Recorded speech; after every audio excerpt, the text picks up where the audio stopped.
The unexpected encounter.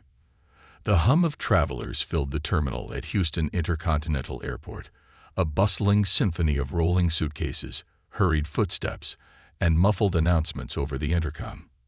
Nathaniel Nate Carter sat quietly on a bench near Gate 32, blending effortlessly into the crowd.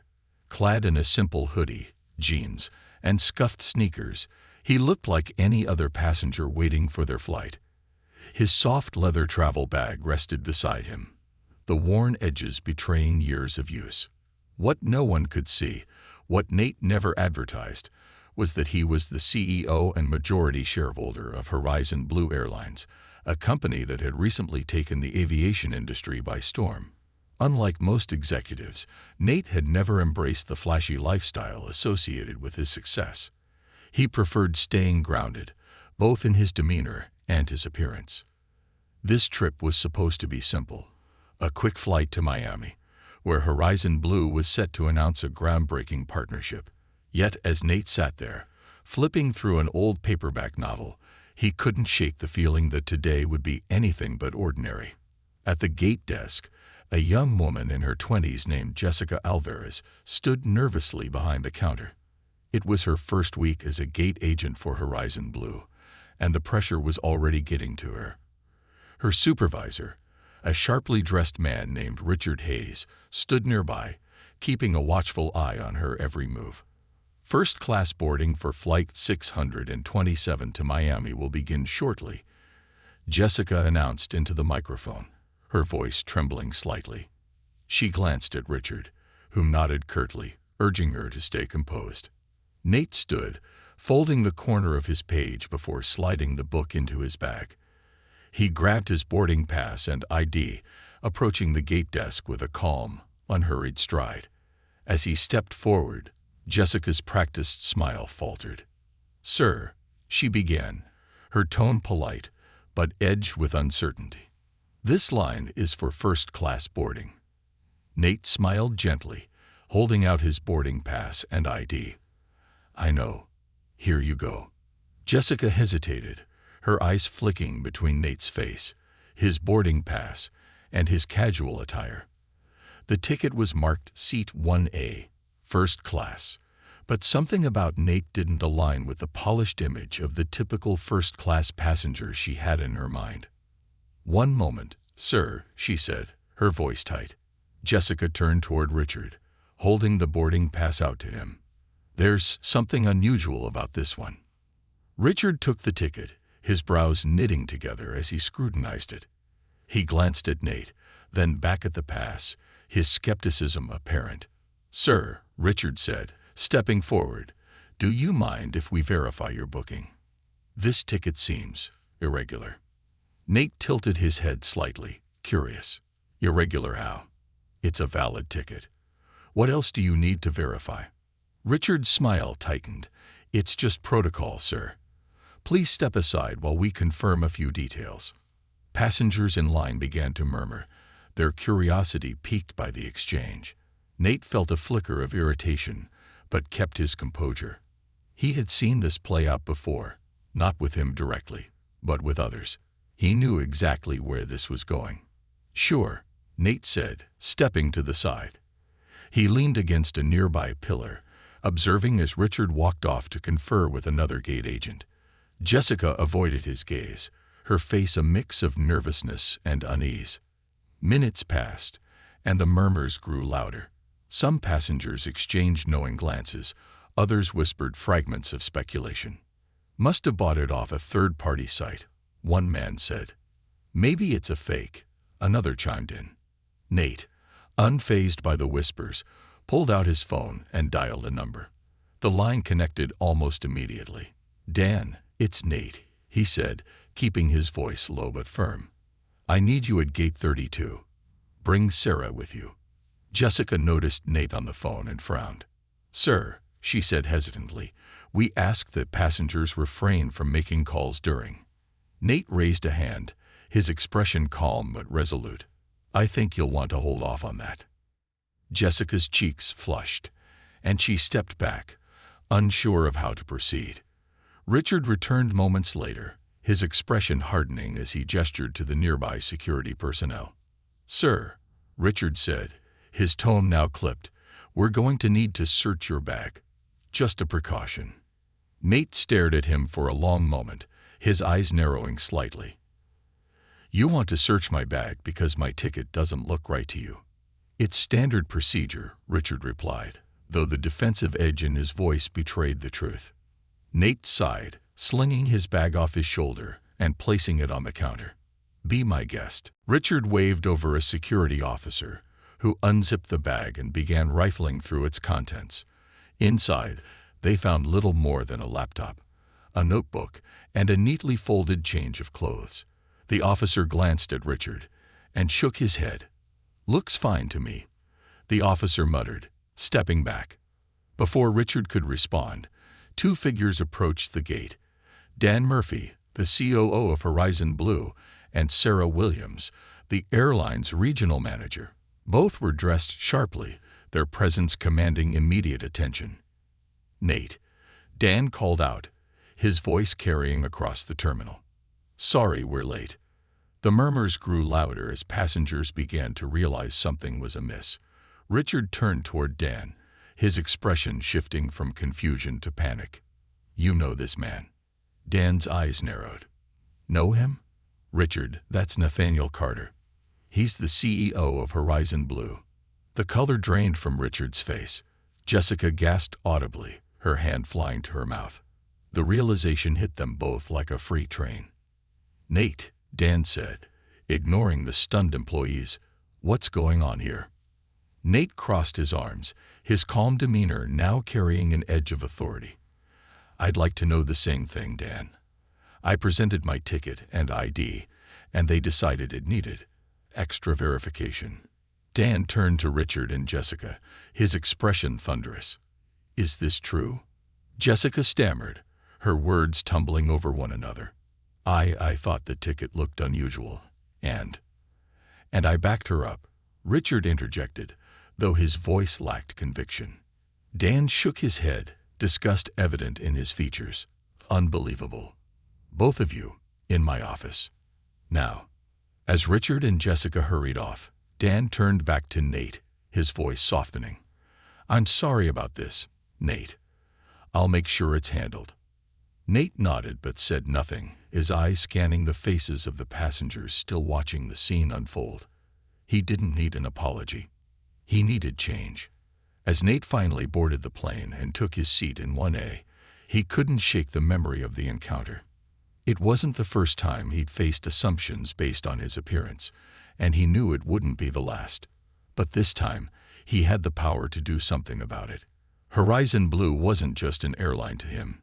It was a platform to redefine expectations, to challenge biases, and to prove that success had no singular image.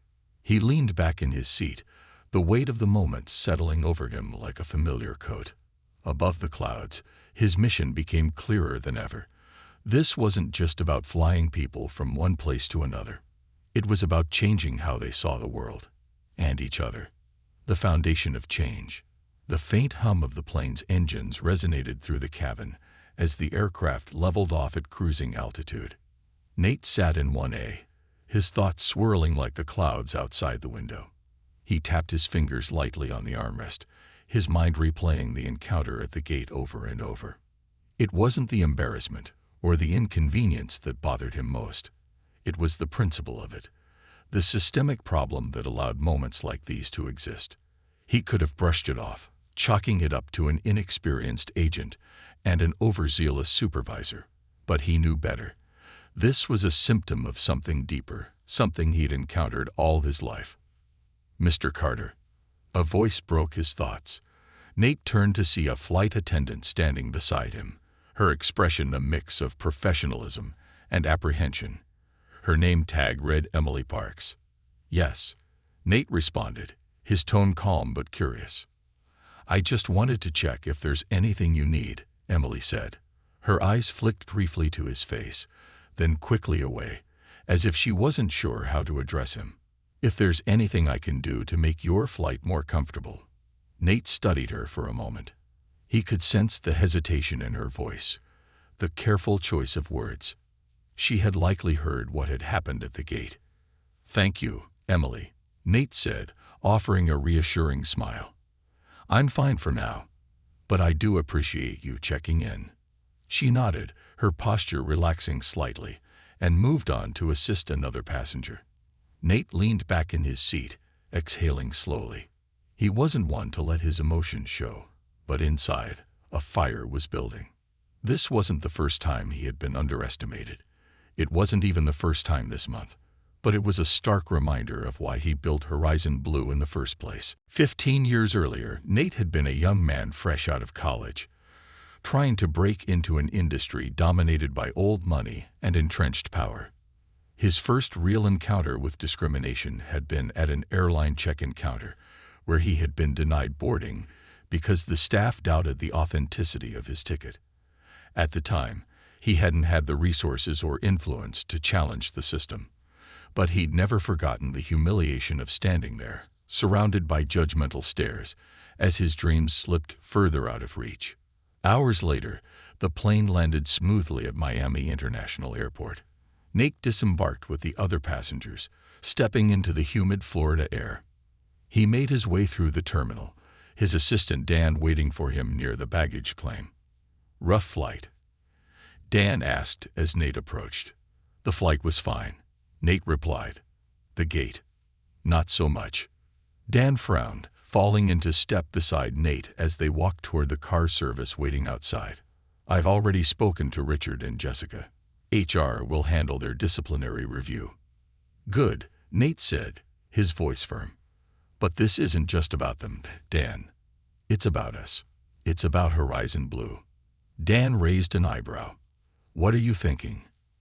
Nate stopped walking and turned to face his QO. "I'm thinking that if this can happen to me, it can happen to anyone. And it probably has. Our employees need better training. They need to understand that bias, whether conscious or unconscious, has no place in this company." Dan nodded slowly, his expression thoughtful. "We've done diversity training before."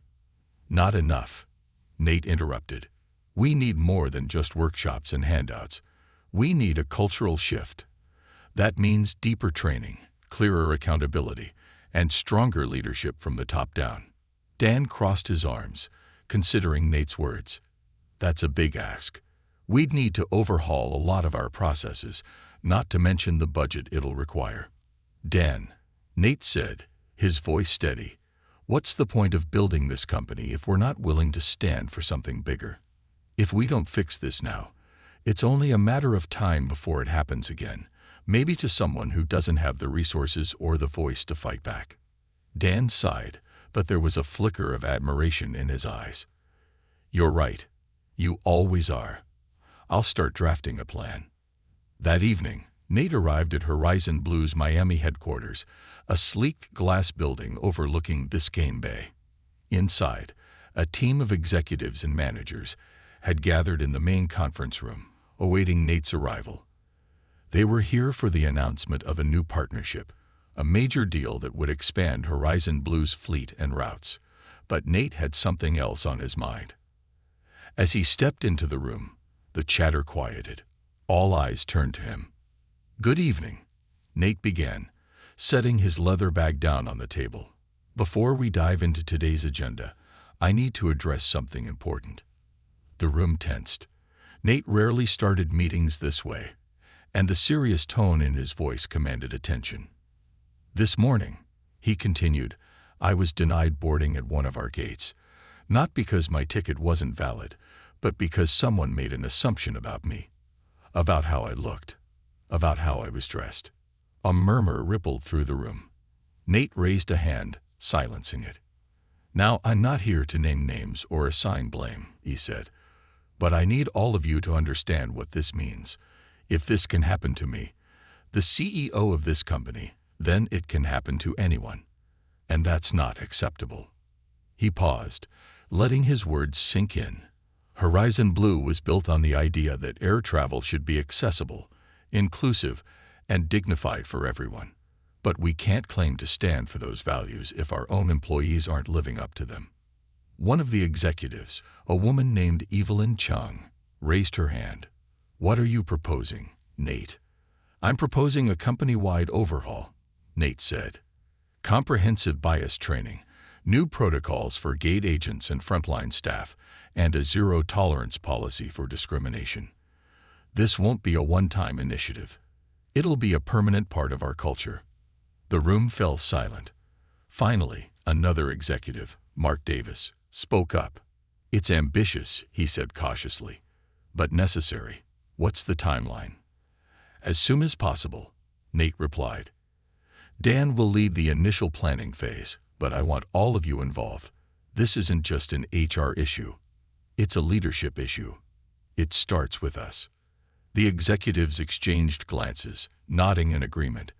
They could see the determination in Nate's eyes, and they knew better than to doubt him. Later that night, Nate sat alone in his hotel room, staring out at the shimmering lights of downtown Miami. His phone buzzed on the nightstand, and he picked it up to find a text from Dan. "Drafting the plan now. We've got this." Nate smiled faintly, setting the phone down. He leaned back in his chair, his thoughts drifting to the future. The road ahead wouldn't be easy. Change never was. But if there was one thing Nate Carter knew how to do, it was rise above the turbulence. Tomorrow, the work would begin in earnest. For now, he allowed himself a moment of quiet resolve. Horizon Blue wasn't just an airline. It was a symbol of what the world could be, a world where dignity and respect weren't luxuries but expectations. And Nate was determined to make that vision a reality. A culture in crisis. The sun broke through the Miami skyline the next morning, casting warm light over the Horizon Blue headquarters. Nate Carter arrived early, his mind brimming with plans. Today marked the beginning of a transformation, a shift he hoped would ripple far beyond his company. He had spent the night drafting ideas, balancing ambition with pragmatism. Now he was ready to take the first step. Inside the building, the atmosphere buzzed with energy. Employees hustled through the sleek halls, their footsteps echoing off the polished floors. A large meeting was scheduled for 10 a.m., one that would bring together leadership, HR, and frontline staff. The invitation had been clear. Mandatory attendance for all levels. Nate sat in the executive boardroom, flanked by his COO, Dan Murphy, and HR Director, Evelyn Chang. In front of them lay thick binders of data, employee surveys, customer feedback, and reports on workplace culture. They had come through the numbers all night, searching for patterns and blind spots. "What did we find?" Nate asked, breaking the silence. Evelyn adjusted her glasses, flipping through her notes. "A mixed bag," she said. "Our diversity metrics look good on paper. We've hired from a wide range of backgrounds and experiences. But when you dig deeper, there are clear issues with inclusivity and unconscious bias. Employee complaints about favoritism, disproportionate turnover rates for minority staff, and of course, what happened to you at the gate."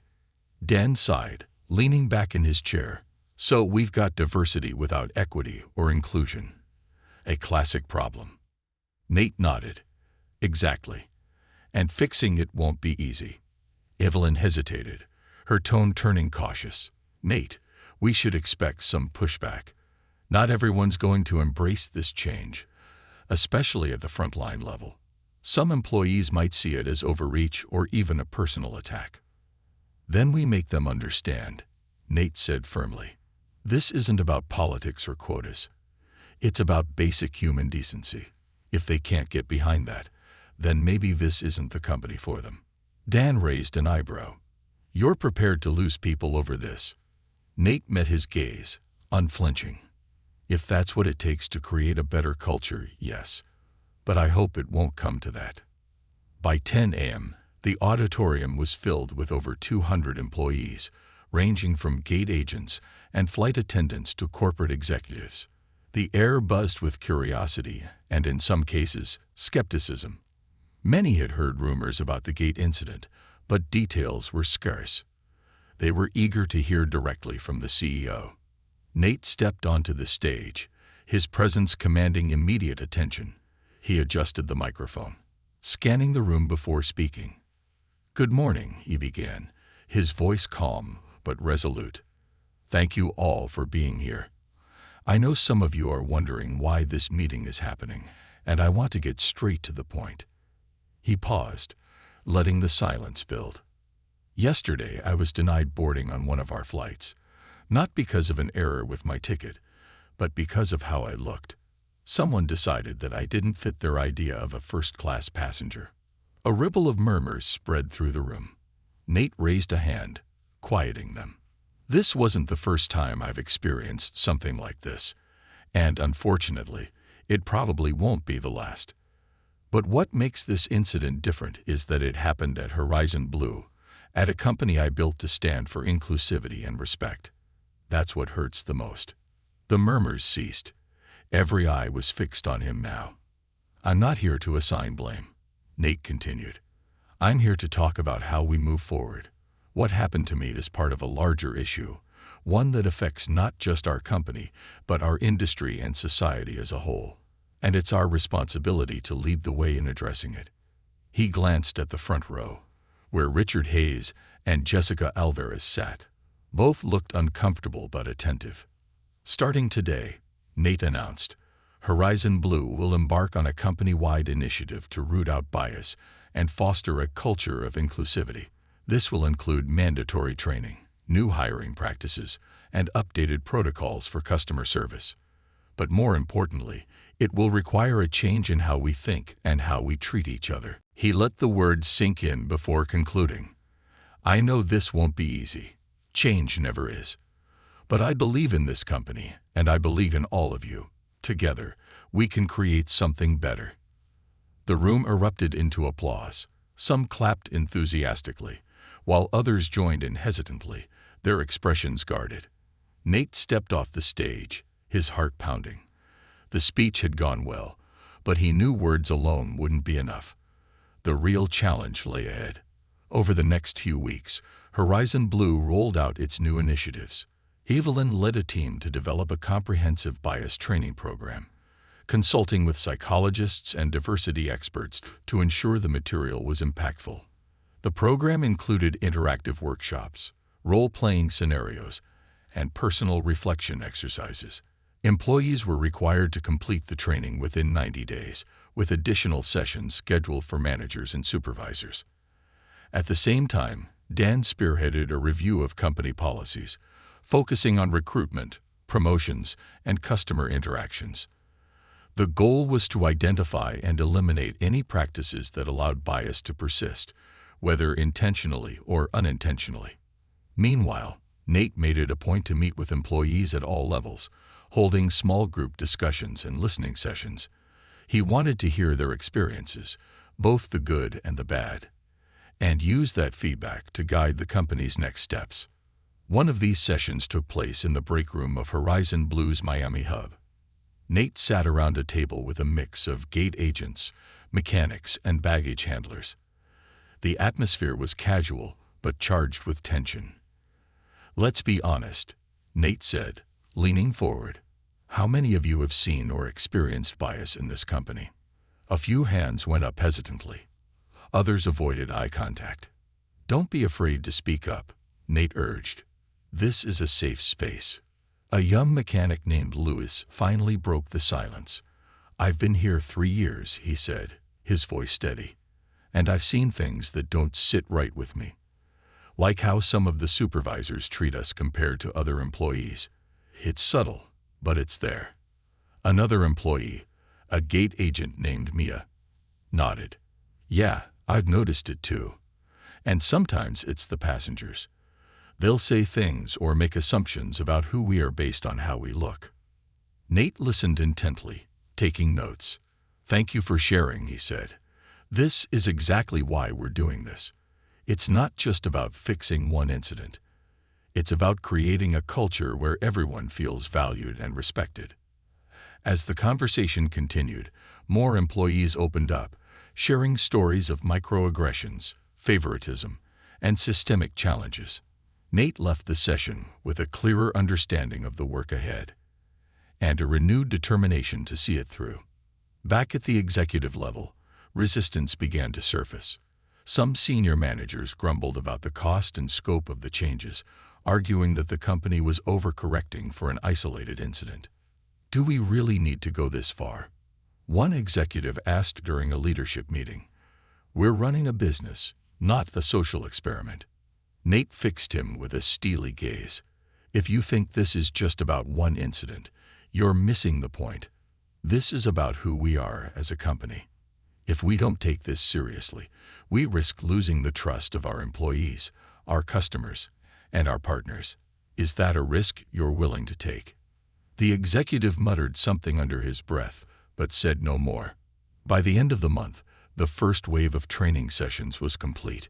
Evelyn compiled a report showing early results, improved employee morale, increased awareness of bias, and a significant drop in customer complaints.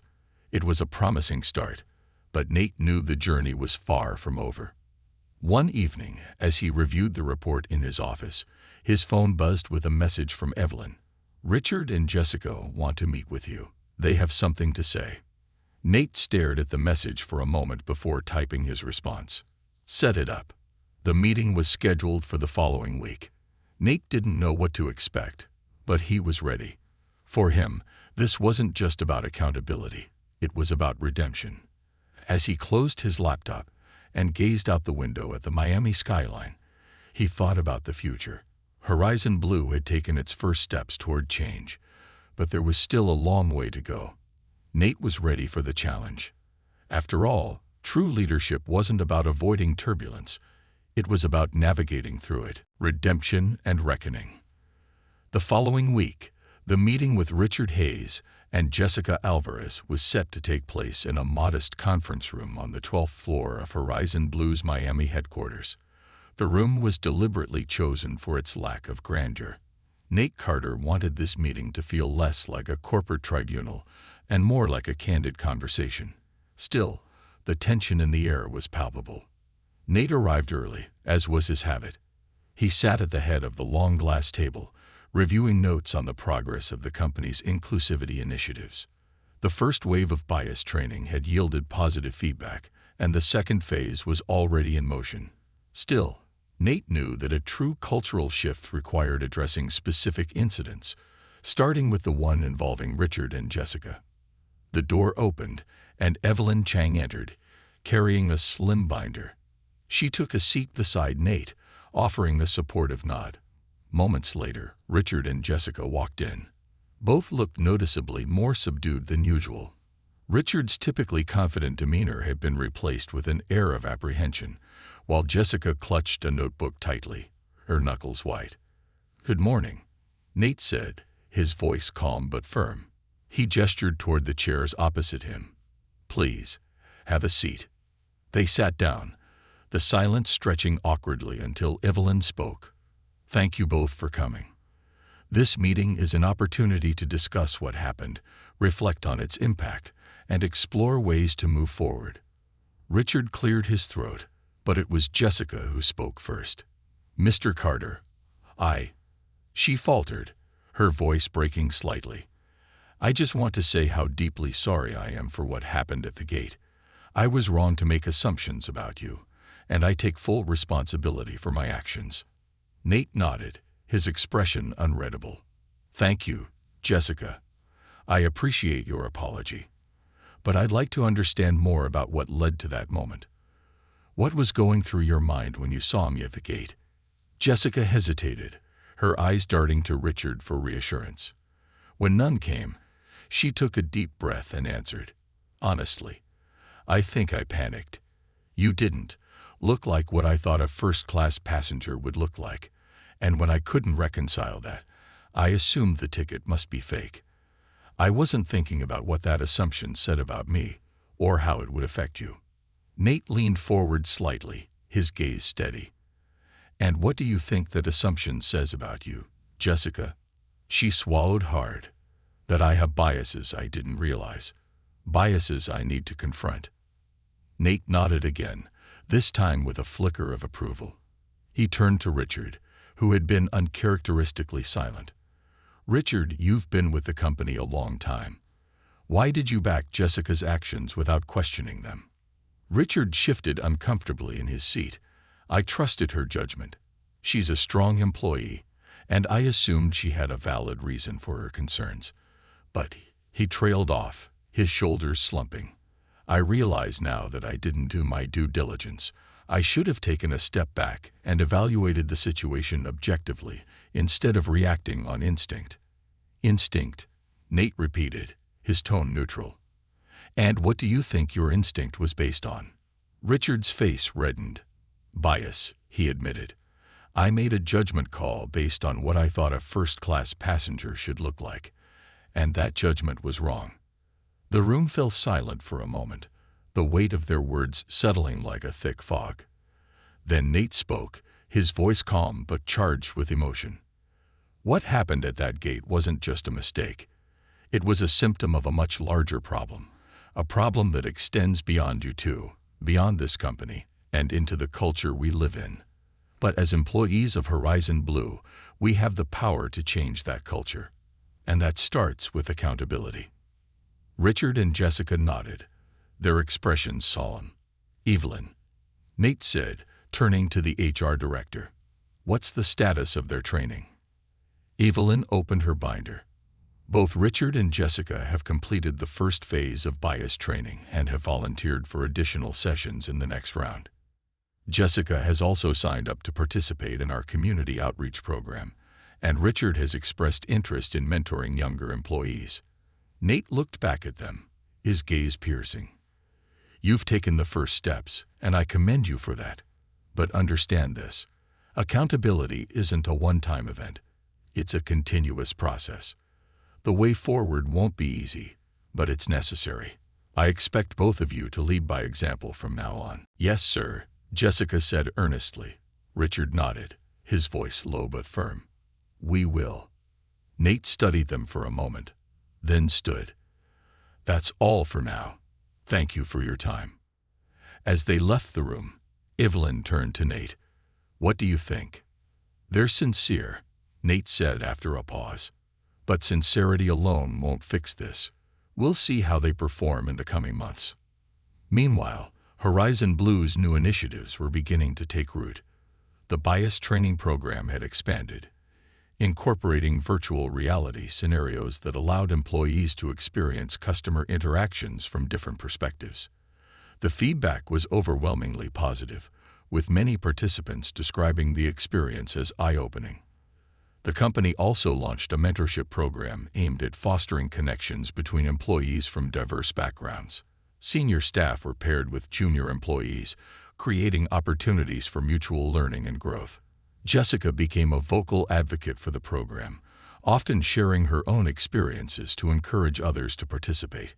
Richard, on the other hand, focused on rebuilding trust with his team. He held weekly check-ins to solicit feedback and ensure that every employee felt heard.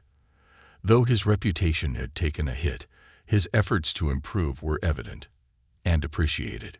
One afternoon, Nate visited the Miami hub for an unannounced inspection. He walked through the terminal in his usual understated attire, observing interactions between employees and passengers. At Gate 27, he spotted Jessica assisting an elderly couple with their boarding passes.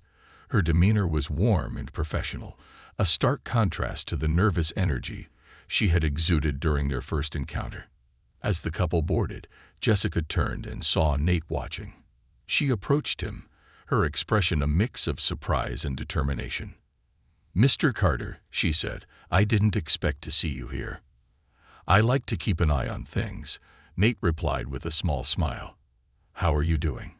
Jessica hesitated, then said, "I think I'm learning. Every day, I'm trying to be better. And thank you for giving me the chance to prove that." Nate nodded. "Keep at it, Jessica. It's not about being perfect, it's about progress." As he walked away, Nate felt a glimmer of hope. Change was slow, often frustratingly so, but it was happening. That evening, back in his office, Nate received an email from Evelyn. Attached was a customer satisfaction report for the past quarter. The numbers were promising. Complaints about employee behavior had dropped by 40%, and positive feedback about inclusivity and professionalism was on the rise. Nate forwarded the email to Dan with a simple message. We're making progress. But there's still more to do. He leaned back in his chair, staring out at the Miami skyline. For the first time in weeks, he felt a sense of calm. Horizon Blue was far from perfect, but it was moving in the right direction. And as long as Nate was at the helm, he would make sure it stayed on course. The journey wasn't over, but they were flying steadily toward a brighter horizon. Turbulence and transformation. Months passed, and Horizon Blue Airlines was slowly becoming a symbol of progress in an industry that often clung to outdated norms. Nate Carter's initiatives were starting to show tangible results. Employee morale had improved, passenger complaints about discrimination were on the decline, and industry observers had begun to take notice. But success, Nate knew, was never a straight line. As progress unfolded, so did resistance, from unexpected corners. The pushback. It started with an anonymous email sent to the HR department. The message, written in a scathing tone, accused Nate and Horizon Blue's leadership of pushing a woke agenda that was alienating employees. It criticized the bias training sessions as unnecessary and claimed that several staff members were disgruntled by what they perceived as excessive changes. Evelyn Chang brought the email to Nate's office, her expression a mix of concern and frustration. "This is the third one this month," she said, placing the printout on his desk. Nate skimmed the letter, his brow furrowing. Are these complaints widespread, or just isolated incidents? Evelyn shrugged. It's hard to tell. Most employees have responded positively to the changes, but there's always a vocal minority resistant to any kind of shift. These emails suggest there's a small group of staff members who feel threatened by the new expectations. Nate leaned back in his chair, tapping his fingers on the desk. Have we noticed any drop in performance from these employees? Increased turnover. Not significantly, Evelyn replied. But there's definitely some grumbling in the ranks, and if this sentiment spreads, it could undermine everything we're trying to build. Then we need to address it head-on, Nate said firmly. If people are unhappy, I want to hear from them directly. Let's schedule an open forum. No filters, no scripts. I'll take their questions myself. Evelyn hesitated. That could get messy. Change always is, Nate said with a faint smile. But if we're serious about transforming this company, we can't shy away from the hard conversations. The open forum. A week later, the forum took place in the airline's largest auditorium. Employees from across the company were invited to attend, and the room was packed with a mix of curious, skeptical, and nervous faces. A microphone was set up in the aisle, and a large screen displayed the words, "Building a Better Horizon." Nate stood at the front of the room, flanked by Dan and Evelyn. He didn't hide behind a podium or use a prepared speech. Instead, he opened with a simple, honest statement. Good afternoon. I called this meeting because I've heard there are concerns about the changes we're making at Horizon Blue. I want to address those concerns directly and give you all a chance to share your thoughts. This is a safe space. Nothing is off limits. So, let's talk. For a moment, there was silence. Then a man in a maintenance uniform stood and approached the microphone. His name tag read Tony Rodriguez. I've been with this company for 10 years, Tony began, his voice steady but tinged with frustration. And I've seen a lot of changes, some good, some not so good. But lately, it feels like the focus has shifted away from the basics. All this talk about bias training and inclusivity. I get it, it's important. But what about the things that made this airline successful in the first place? Customer service, efficiency, safety. Are we losing sight of that? Nate nodded thoughtfully. Thank you, Tony. I appreciate your honesty. Let me be clear. The changes we're making aren't meant to replace our core values. They are meant to reinforce them. Inclusivity and respect aren't separate from customer service or safety. They're part of it. When our employees feel valued and our customers feel respected, everything else improves. Does that make sense?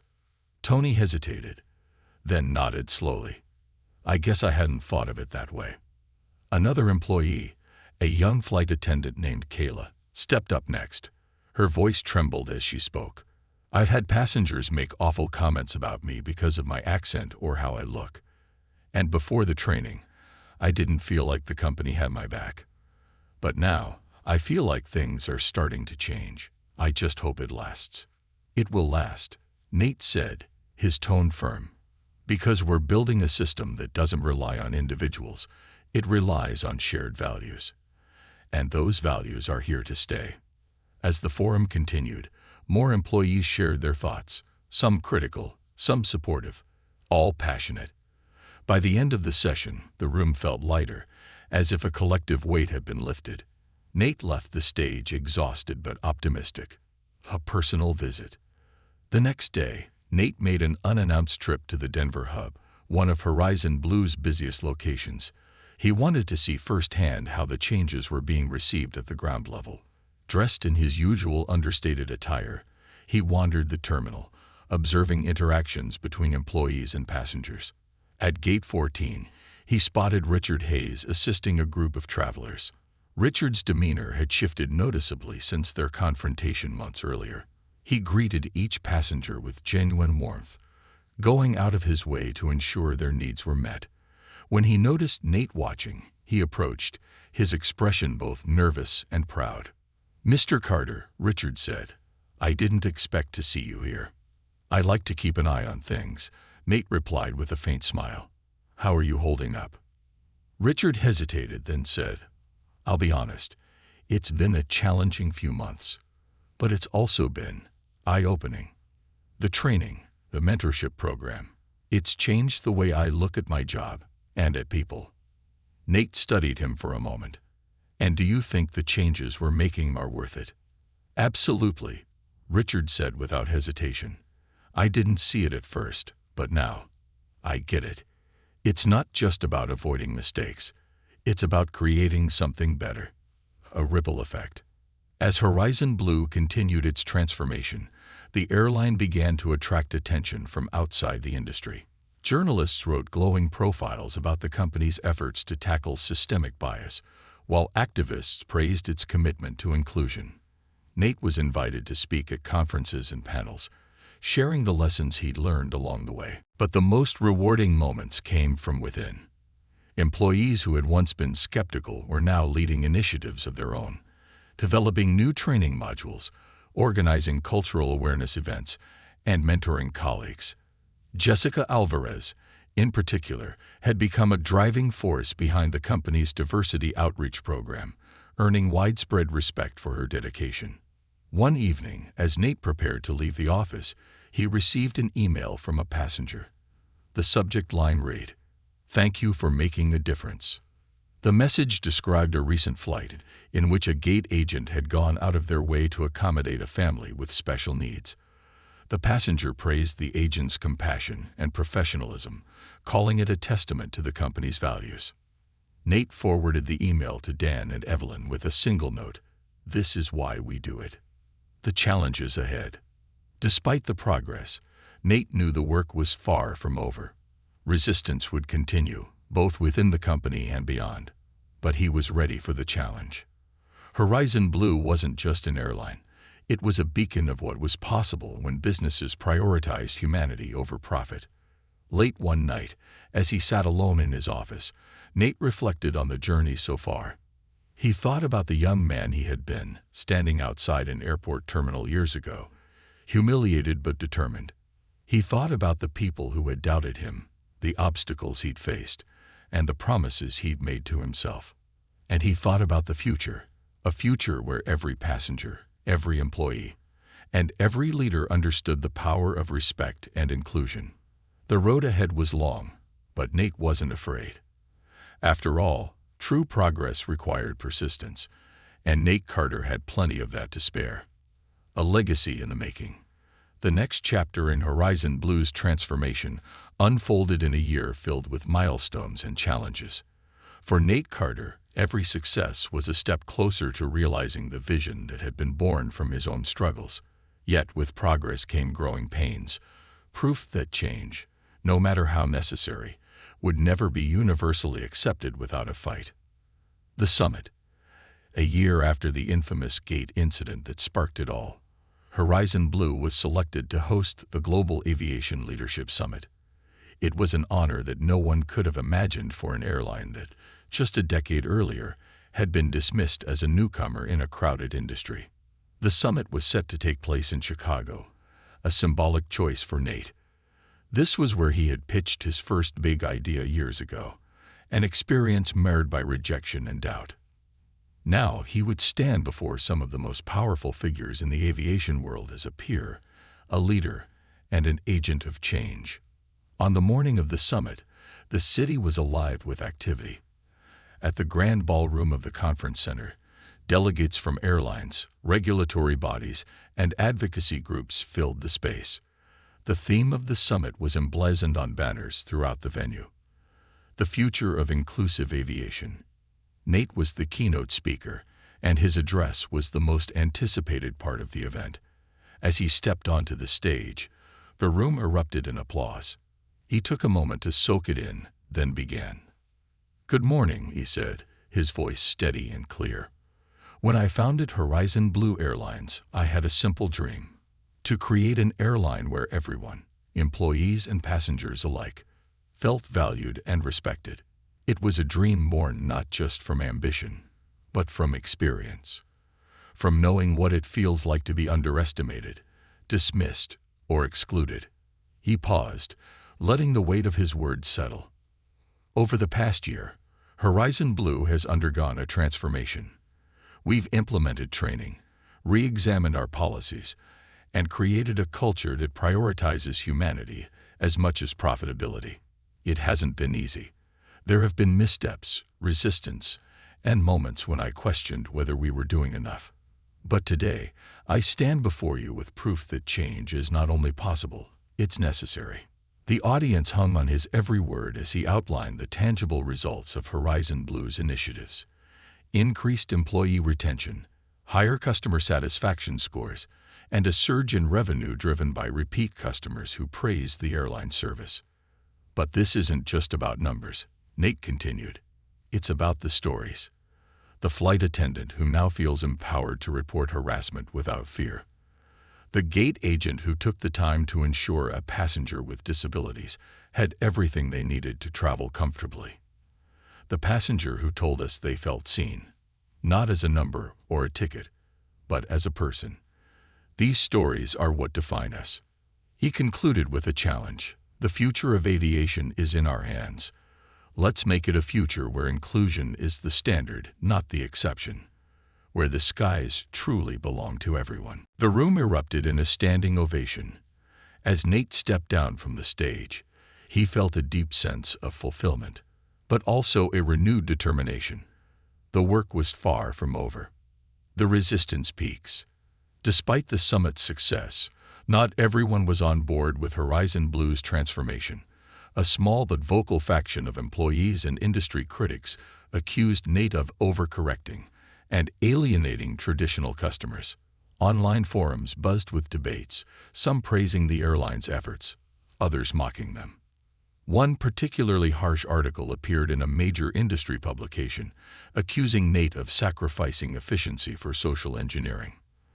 The piece included anonymous quotes from disgruntled employees who claimed the bias training sessions were divisive and unnecessary. When Dan Murphy dropped the article on Nate's desk, Nate barely glanced at it before setting it aside. "You're not worried?" Dan asked, his tone cautious. Nate shook his head. "It's noise, and it proves we're making an impact. Change always scares people who are comfortable with the status quo." Still, the backlash highlighted the need to do more.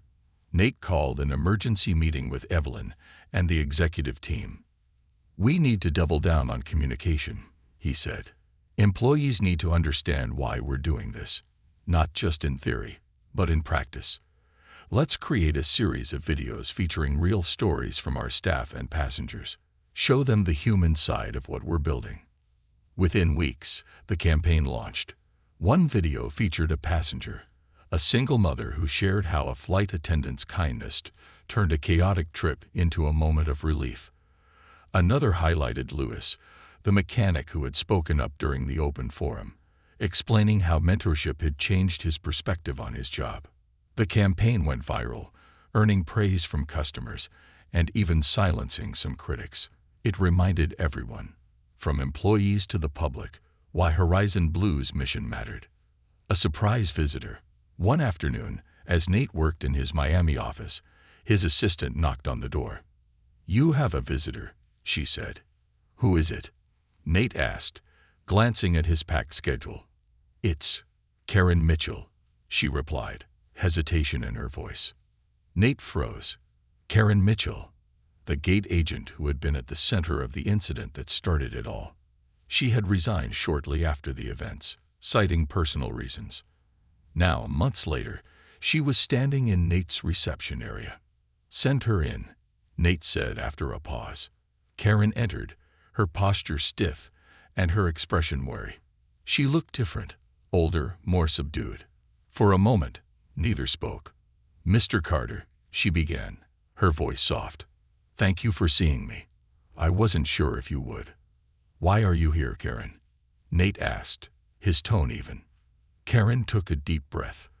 "I've spent a lot of time thinking about what happened that day. At first, I was defensive. I told myself it wasn't my fault, that I was just doing my job. But the truth is, I was wrong, and I've been carrying that with me ever since." Nate leaned back in his chair, studying her. "What do you want, Karen?" "To apologize," she said simply, "and to thank you. After I left, I watched from the sidelines as Horizon Blue transformed. I saw what you were doing, not just for the company, but for people like me, who didn't see the harm in their actions until it was too late." She hesitated, then added, "I've been volunteering with a nonprofit that focuses on unconscious bias training for educators. It's opened my eyes in ways I didn't expect. And if there's any way I can help with what you're building here, I'd like the chance." Nate was silent for a long moment. Then he nodded. "We'll see what we can do, Karen. Thank you for coming." The legacy. By the end of the year, Horizon Blue was unrecognizable from the company it had been before the gate incident. Its success was no longer measured solely by revenue or market share, but by its impact on people. Employees felt empowered, passengers felt respected, and the industry took notice. As Nate sat in his office one evening, watching the sun set over Miami, he reflected on the journey. He thought about the challenges, the backlash, and the moments of doubt. But he also thought about the victories. The lives changed, the culture transformed, the barriers broken. A knock at the door interrupted his thoughts. It was Evelyn, holding a plaque. "What's this?" Nate asked. "It just arrived," she said with a smile. "The Aviation Humanitarian Award, for outstanding leadership in promoting inclusion and equity." Nate took the plaque, running his fingers over the engraved letters. For a moment, he said nothing. Then he smiled. "This isn't just for me," he said. "It's for everyone who believed we could fly higher." And as the night deepened, Nate Carter realized that the work he had started was no longer just about an airline. It was about building a legacy, one that would inspire generations to come to dream bigger, fight harder, and rise above the clouds.